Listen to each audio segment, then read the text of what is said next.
Olá, eu sou a Simone, Kid Coach, educadora emocional e pedagoga, e estou participando novamente do Festival Estar Bem para falar um pouco sobre a importância de lidar com as emoções na infância. Bom, em termos de desenvolvimento, a criança tem a parte emocional predominante. Ela ainda não domina a capacidade de usar a lógica e as palavras para expressar suas emoções. Elas vivem ali um momento, né? São uma emoção pura. Enquanto os adultos têm uma certa dificuldade em, às vezes, falar o que está sentindo, né? Não gosta muitas vezes de transparecer a dor, né? E muitas vezes não entende mesmo aquilo que está sentindo. Tudo isso porque nós não fomos educados emocionalmente. Nós somos de uma geração em que os nossos sentimentos, né, não tinha a devida atenção aos sentimentos, né? Nossos sentimentos eram reprimidos, né? Chorou? Engole o choro, para de chorar, tá chorando à toa. Errou? Castigo, um tapinha, né? Tá com raiva? Menina bonita não sente raiva, que coisa feia. Não era assim?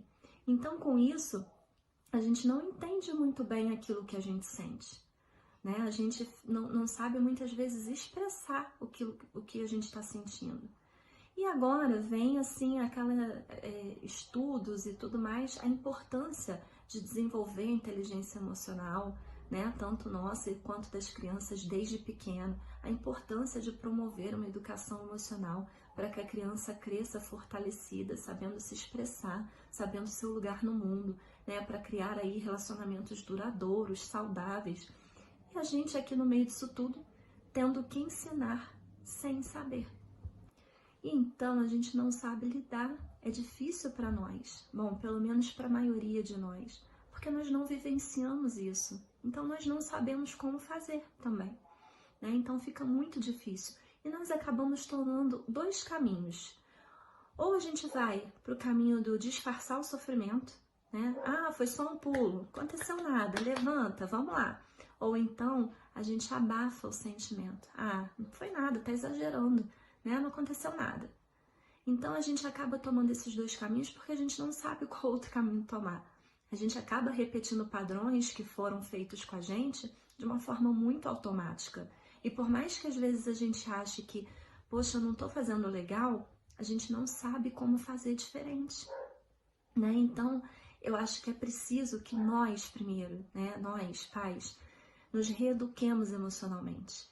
E isso faz o quê? A gente parar para pensar, para entender o que passa dentro da gente, como que a gente reage diante dos sofrimentos, diante das situações, né? Como que a gente também faz, porque na verdade o que acontece é que a gente é muito exemplo para os nossos filhos, né? Então a gente precisa também olhar para a gente para entender, para a gente conseguir ensinar, né? Nós precisamos ter esse olhar para dentro da gente, porque não é fácil de forma alguma. Então a gente acaba indo para um lado ou para o outro, né? Abafando ou disfarçando o sentimento da criança, impedindo abrir um espaço para que ela sinta o que ela tem que sentir, para que ela se expresse da forma que ela consegue, para que a gente possa ali ajudar a ela entender o que é aquilo que está acontecendo com ela, né? Então, assim, a criança, ela sente muito no corpo, né? As reações são físicas mesmo. Então, a criança que está com raiva, muitas vezes ela vai sentir o coração acelerado, vai sentir a palpitação, né? A criança muito triste vai ficar triste, vai sentir aquela tristeza, aquele vazio no peito, sim. E tudo bem por isso. Nós temos que ensinar que as emoções vão e vêm, que é normal sentir. Só que nós não, como a gente não está acostumado a poder sentir, a gente quer logo o quê? Cortar. A gente quer cortar o sentimento da criança e isso não existe, né? Então ali a gente tem que abrir um espaço de quê? De acolhimento, de validação. Acolher aquilo que ela sente, validar aquilo que ela está sentindo. E quando eu falo isso, não é aceitar, né? A criança está ali fazendo uma birra, se jogando no chão, está frustrada e está desrespeitando, não é aceitar o que ela está fazendo, mas é entender, nesse momento ter empatia, não olhar com um olhar de julgamento, mas entender que diante daquele fato ela não está sabendo se expressar de outra forma e você ajudá-la a sair daquilo. É você pensar, eu sou o adulto da relação e eu preciso ajudar a minha criança. Então é você acolher isso, acolher, validar, dizer para ela, dá esse espaço para que ela se permita ali sentir, para que depois você possa conversar, né? Para que depois você possa orientar. Então não é aceitar qualquer coisa que ela faça, não vai ser aceitável ela bater, não vai ser aceitável ela desrespeitar, mas é aceitável ela sentir. Isso a gente não tem como mudar. Então é orientá-la, né? Olha, você tá com raiva? Poxa, eu tô vendo que você tá com raiva, eu também às vezes me sinto assim, sabe? Mas o que a gente pode fazer da próxima vez, né? Então é você ajudar a criança ali naquele momento também a buscar uma solução.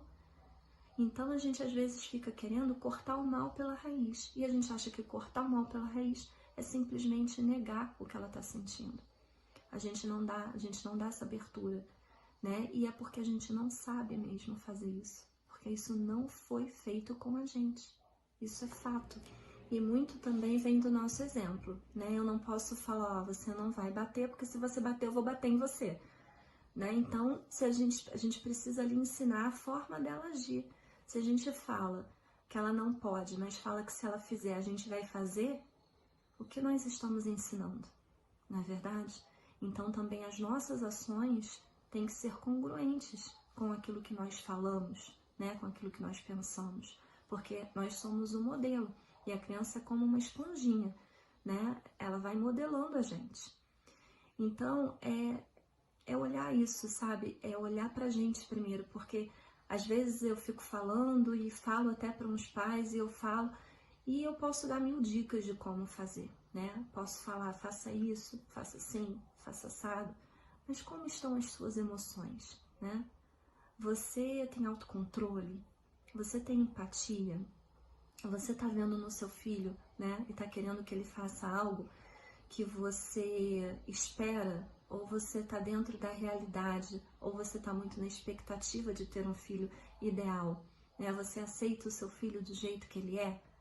Então são reflexões que a gente tem que fazer, que a gente tem que pensar, e que a gente tem que falar, que não nada é perfeito, né? Mas que eu posso sim ajudar da melhor forma o meu filho a lidar com tudo isso que acontece, com todas as situações, com todos os sentimentos que vêm, para que ele possa ter esse espaço, para que ele possa crescer sabendo o que ele sente, tomando decisão, que ele saiba que ele cresça, né, e tenha aí relacionamentos saudáveis, duradouros, né, que ele tenha aí uma inteligência emocional para permanecer num emprego.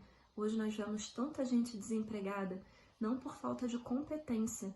A pessoa tem muitas competências técnicas, habilidades técnicas, mas quando se fala na competência emocional, na habilidade emocional, esse adulto perde. Às vezes perde o emprego por não saber lidar com o patrão, por não saber lidar com os colegas de trabalho. Isso é muito comum. Então, o que nós queremos para os nossos filhos, né? Que eles sejam adultos, felizes, saudáveis, que eles sejam, né? Que eles tenham aí, sejam bem-sucedidos pessoalmente e profissionalmente.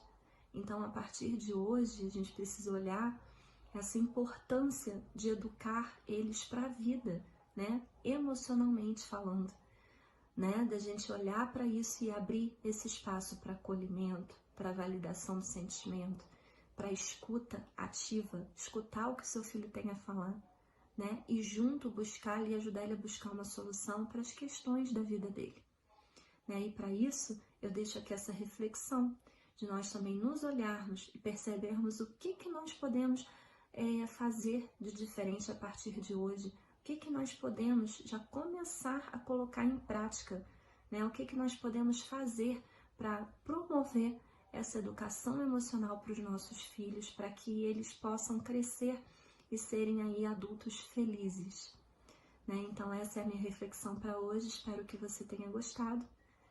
Um abraço.